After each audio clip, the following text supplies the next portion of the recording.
Welcome to Global Dispatches, a podcast for the foreign policy and global development communities and anyone who wants a deeper understanding of what is driving events in the world today. I'm your host, Mark Leon Goldberg, editor of UN Dispatch. Enjoy the show.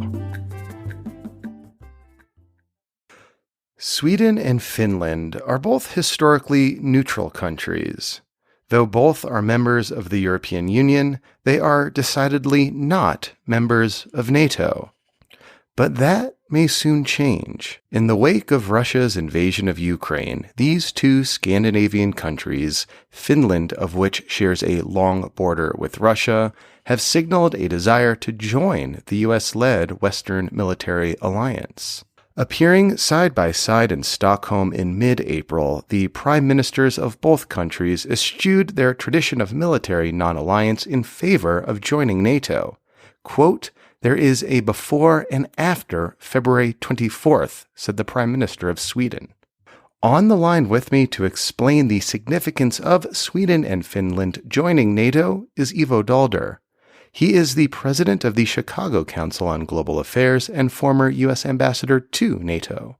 We kick off discussing Sweden and Finland's historic neutrality before having a longer conversation about the process of NATO membership and what impact adding these two countries to the alliance may have, both militarily and diplomatically.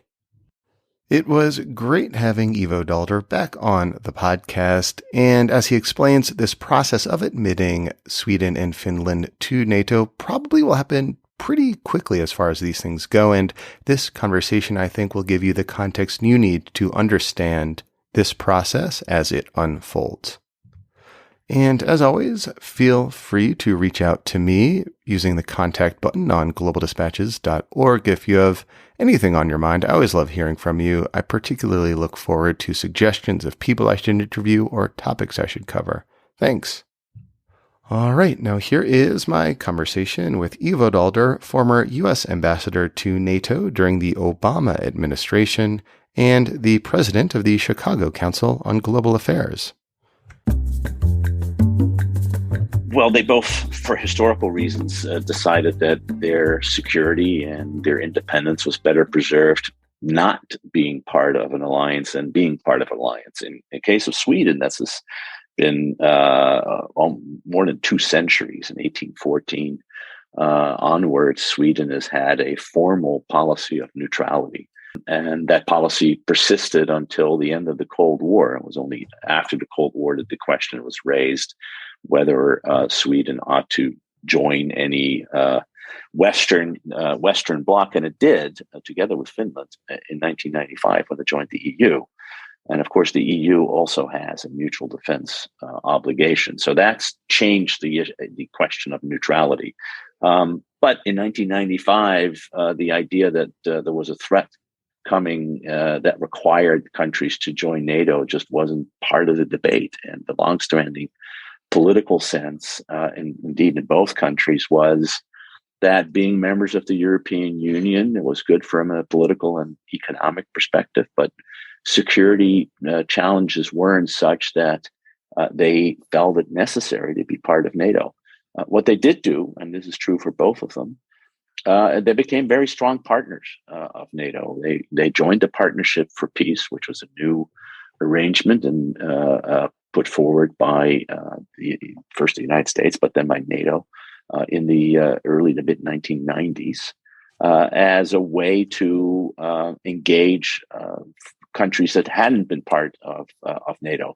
Both countries that had been neutral during the Cold War, like Finland and Sweden and others, but also the countries of the former Warsaw Pact and the former Soviet Union. Indeed, Russia was a member of the Partnership for Peace. And this was an arrangement in which countries could decide for themselves the degree to which they would cooperate with NATO. In the case, again, of Finland and Sweden, that cooperation was deep. Both countries participated in the Afghanistan operation. Both countries participated in the Kosovo operation that came after the Kosovo War. And Sweden participated in the operation against Libya by flying their aircraft and providing intelligence and surveillance and reconnaissance to NATO forces. So there's been a very close partnership, but no need to seek a formal defense guarantee. All of that changed on February 24th. To your knowledge, or is it your assessment that this change stems from popular pressure in both Sweden and Finland to join NATO? This is not sort of, foreign policy elites in the country saying now is a good time to do this. Rather, that the people of Sweden and the people of Finland are signaling this strong desire to, avoid the fate of what happened in Ukraine. I mean, clearly, public opinion has shifted very rapidly in both countries. In Sweden, over 50% of the Swedish population now supports NATO membership, and that rises to the mid 60s if Finland joins at the same time. Yeah, I saw those same polls. That's wild. Yeah. That's swing. I mean, in Finland, it's wilder, right? It's now 77% of the population that wants to join NATO. Oh, I saw 67, the last one, but that was probably a couple of days old. Wow. Yeah, it's going 77%, and people think that that's probably more or less that reflects, three and four, 4 and 5 people in Finland. So there is very strong support. It isn't, it's always difficult to see what is driving. Is it elite or public opinion? Clearly, they're moving in the same direction. In the case of Finland, you got to go back to the New Year's speech that the Finnish Prime Minister, the Finnish president gave a New Year's speech in which, warning about the buildup of Russian forces, suggested that Finland had to possibly rethink its posture. I don't remember the exact words, but I remember the speech being seen as already representing a pretty big break from how Finland usually talked about these issues. But the reality was when it was clear that there were 175,000 Russian troops arrayed along the border of Ukraine, that if you have a border with Russia, as Finland has, of over 800 miles, you start to worry and you start to think, if they can do that to Ukraine, can they do that to us? And how do we best protect ourselves? And it's in that context that the issue of NATO membership, and particularly, let's be clear, the security guarantee from the United States that being a member of NATO entails, became an issue that all of a sudden was spoken of publicly. The governments in both countries engaged in a study. The Finnish study is done. It shows that NATO membership is something that really could improve security for Finland. The study in Sweden is still ongoing, but it's supposed to be done in the not too distant future. It's an old party conversation. Of course, the leading party in Sweden right now, the Social Democrats, have long been opposed to NATO membership, and they'd have to change their minds. And in that sense, I think in some ways, Publix is leading that party, and to some extent that government as well. So could you walk me through the process by which Sweden and Finland might become members of NATO? So Article 10 of the NATO Treaty, which was signed in 1949, it provides for the possibility of other European states to be invited to join NATO if doing so would improve the security of the North Atlantic area. So NATO has a provision for allowing European states, and it's important, there's a geographic limit to who can be invited into NATO. And this provision has been used many times before, including during the Cold War in 1952. So 3 years after the treaty was signed, the then 12 members invited Greece and Turkey to join. In 1955, West Germany, which had become an independent country, in 1949 was invited to join. In 1982, Spain, which had thrown off the yoke of fascism with the departure of Generalissimo Franco, wanted to become a member of NATO and was invited to join. And then, of course, after the Cold War, we've had a series of enlargement decisions that ultimately brought another 14 members to NATO. So you now have 30 members compared to the 12 members that were originally. So how does it work? You need an invitation. You can apply. You can say, I would like an invitation, but you need an invitation. And anything that in NATO, including whether or not to issue an invitation to a country, is done by consensus. Consensus means that no one objects. It doesn't necessarily mean that everybody agrees, but that no one objects. So a first step is a invitation being issued by NATO, which at this point requires 30 countries to agree or not to oppose an invitation. I think that's likely to happen, and I think we may see actually such an invitation being sent at the NATO summit, which is scheduled for Madrid in late June of this year. Provided, so you expect that sort of key first step, the invitation by consensus of the 30 member states, be conveyed at or by the Madrid summit? Yeah, I think so. I mean, there's one, of course, both Finland and Sweden need to indicate that they would welcome such an invitation. Mm-hmm. So that's the first step. And Finland is getting pretty close. It looks like just the timetable, complicated internal politics and everything else that's happening in Sweden, but the timetable for the Swedes is sometime in late May, early June. So by late May, early June, the political consensus within these two countries will indicate that they would welcome an invitation. And then an invitation is forthcoming. And I think that's going to happen no later than the NATO summit. And that's 30 countries. Assuming the invitation is issued, the countries that are being invited would then accept it. And having so accepted, you would then have to amend the treaty, the 1949 treaty, because the treaty lists the members. And if you have two new members, it needs to be listed in that. And this presumably is the hard part, the ratification process. So there is therefore you need ratification, and all 30 countries need to ratify, and whatever constitutional procedures the Finns and the Swedes have would have to be agreed as well. In the EU, where there's been a lot of treaty and ratifications, some countries require referenda. In the case of NATO, I don't think that a single country requires a referendum to amend an existing treaty, but you still need ratification. In the United States, you need 67% of votes in the Senate. Just surveying U.S. politics, I mean, to me, it seems that there is that requisite 2/3 majority there in the Senate. You'll probably have a couple of holdouts like Rand Paul, and maybe a couple of others. But looking at the U.S. Senate right now, it seems likely, if put to a vote, Sweden and Finland would be ratified as members of NATO in the U.S. Senate.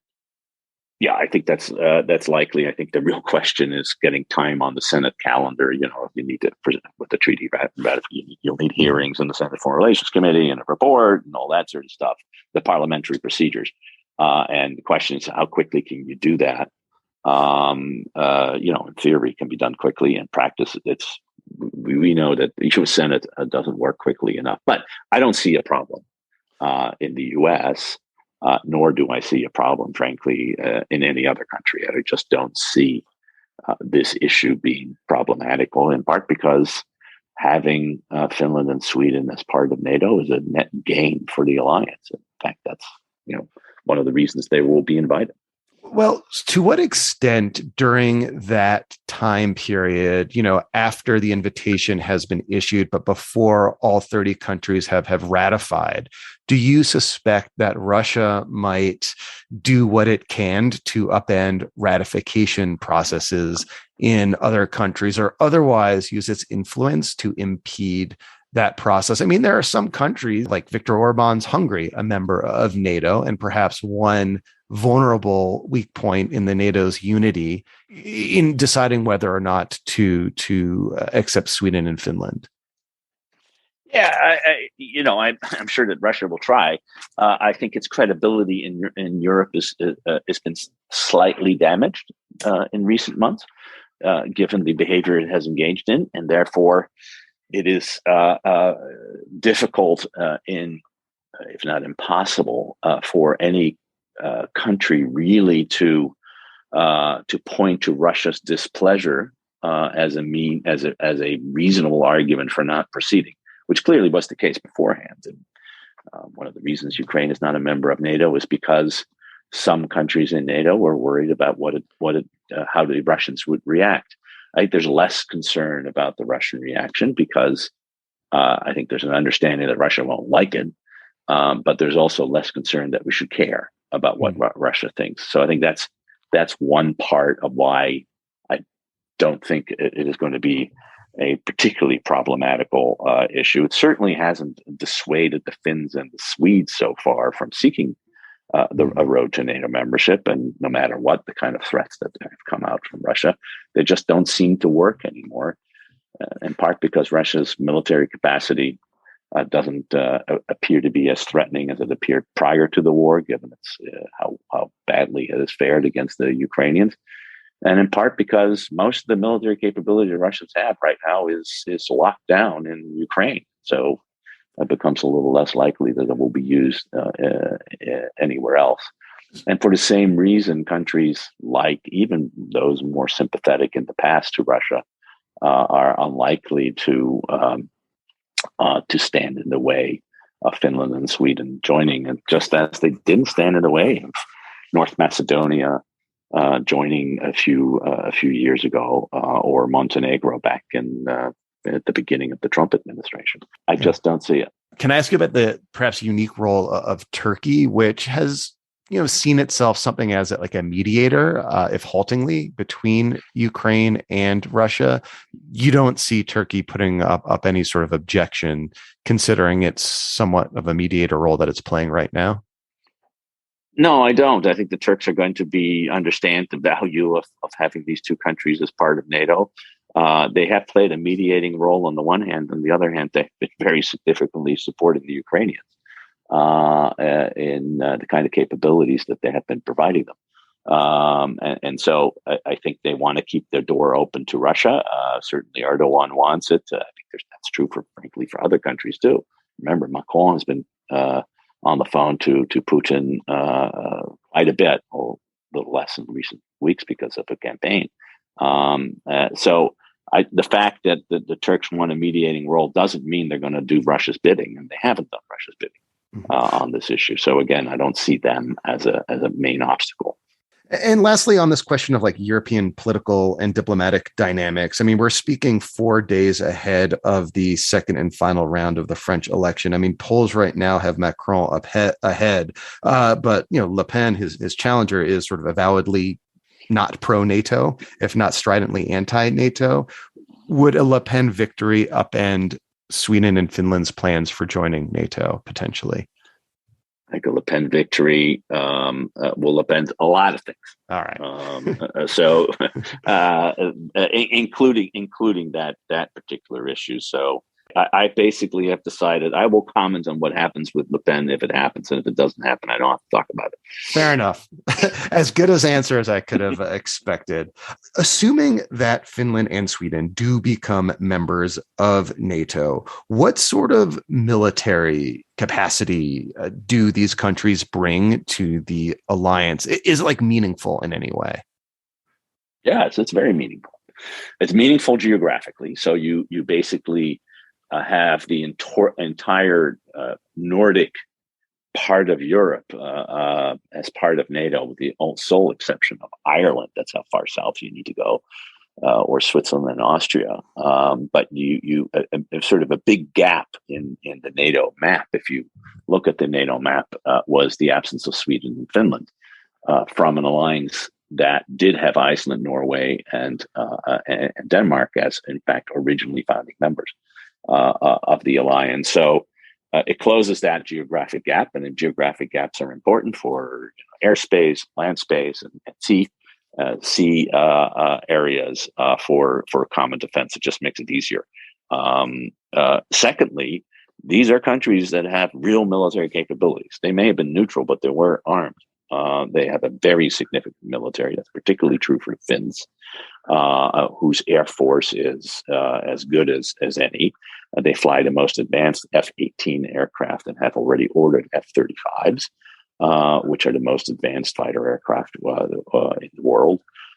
They had a large ground army, 250,000. They still have conscription in Finland, the army of 250,000 that can very rapidly be mobilized to about 900,000 troops. That's significant for That's like a quarter of the population, isn't it? Yeah, it is. It is just a remarkable number that they can put together, because they know of which they speak when it comes to their neighbor. They fought 2 wars in 39 successfully and 44 less successfully, but with tremendous costs on the part of the Soviet Union at the time. So they maintained that capability, and that capability now becomes available to NATO in case of need.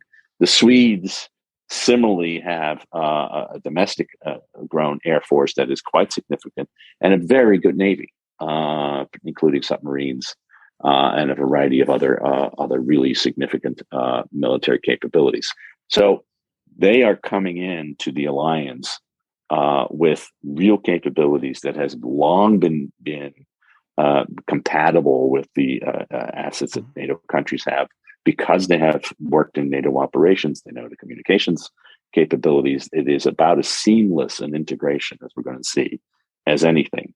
And then finally, and really critically, they are both Baltic Sea nations, and very close to the Baltic countries, 3 small former Soviet countries that were part of the Soviet Union, although we never recognized it, that have long felt very insecure being neighbors of Russia. And now Finland and Sweden are going to be part of the capacity of defending those countries, which clearly sends a message to Russia that NATO is even more serious about defending these countries than they were before. So, NATO is obviously a military alliance. It's governed by a political body, the North Atlantic Council. How would admitting Finland and Sweden change the diplomatic dynamics of the North Atlantic Council? It would have no impact whatsoever.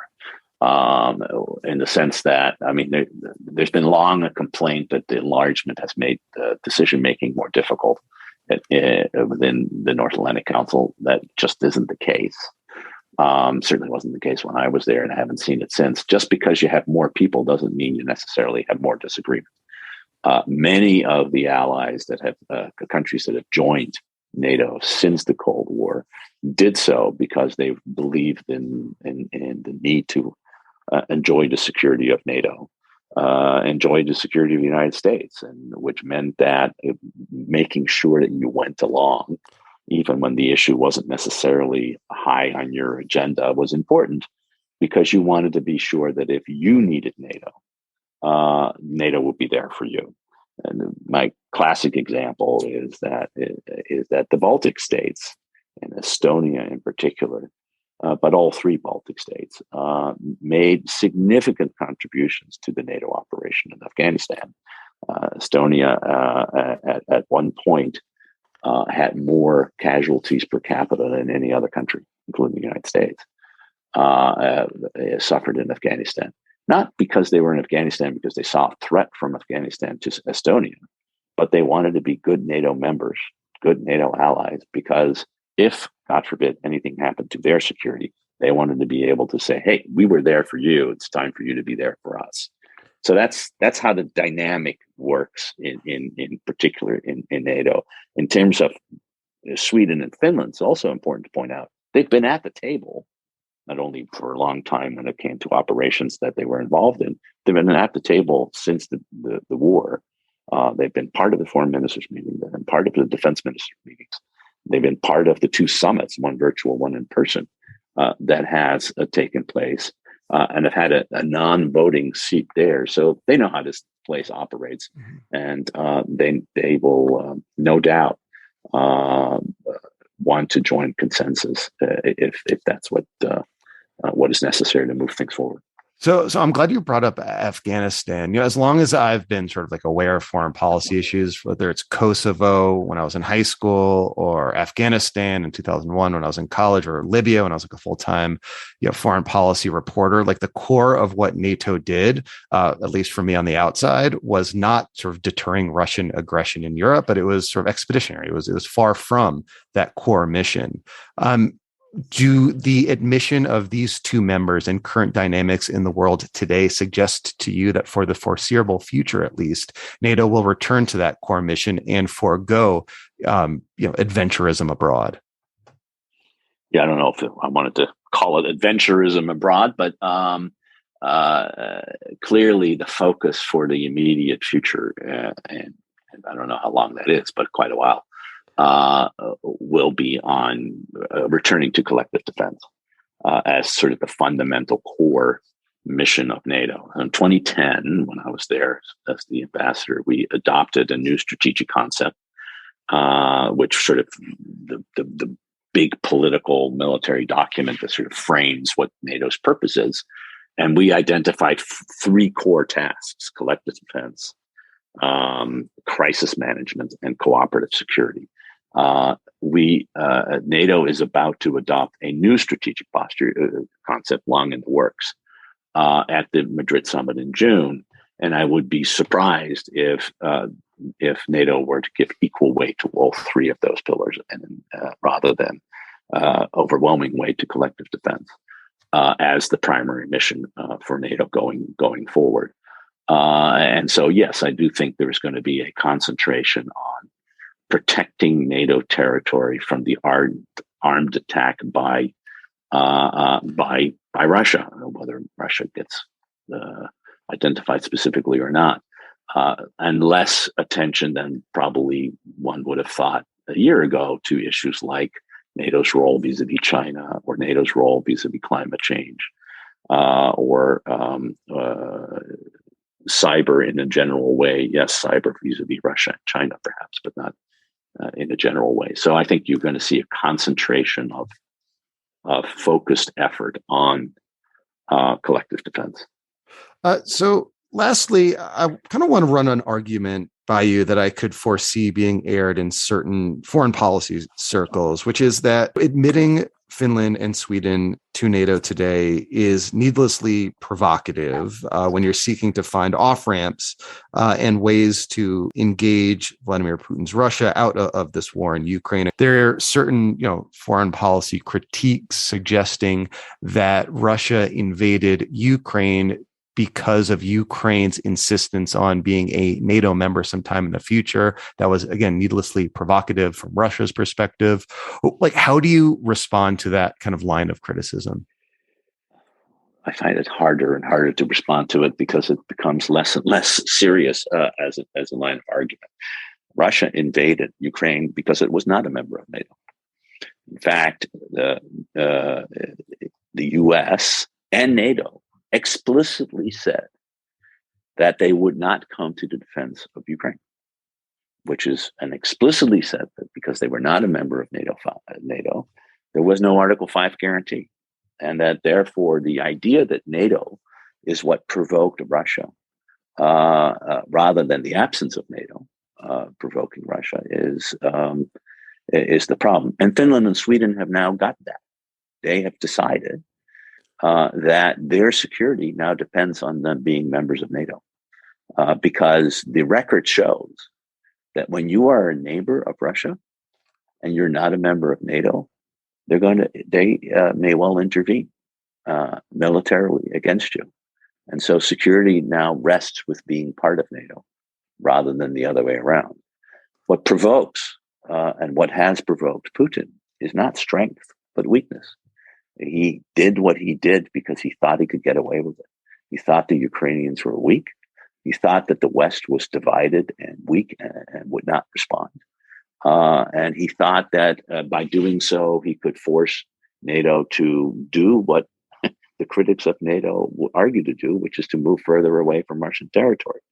And instead, what he got was a war he didn't expect, with losses he never had contemplated, and the possibility that he may actually lose this war in Ukraine and come out worse than he was on February 24th.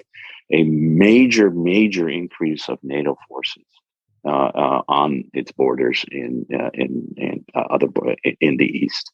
Forces that were not there prior to the 24th of February that are there now and are likely to be larger. He will also have gotten NATO and expanded to its border with Finland and Sweden. And by the way, he's probably going to find that in the end of the day, Ukraine's going to be a member of NATO too. That's what his invasion did. And it just demonstrates that if we had continued the policy, which we had embarked upon in 2008, which is to talk about NATO for Ukraine, but never do anything, we would be in a worse place than we're likely to be now. Well, Ambassador Daalder, thank you so much for your time. Sure, my pleasure. All right. Thank you all for listening. Thank you to Ivo Daalder, and thank you to the listener who is listening to me right now. The podcast has grown substantially in recent weeks. If you're new to the podcast, welcome. Thanks for joining. I do recommend you go back and scroll through our robust archive of content. I've been publishing 2 episodes a week every week since 2014. So surely there are older episodes that are of interest to you. All right, we'll see you next time. Bye.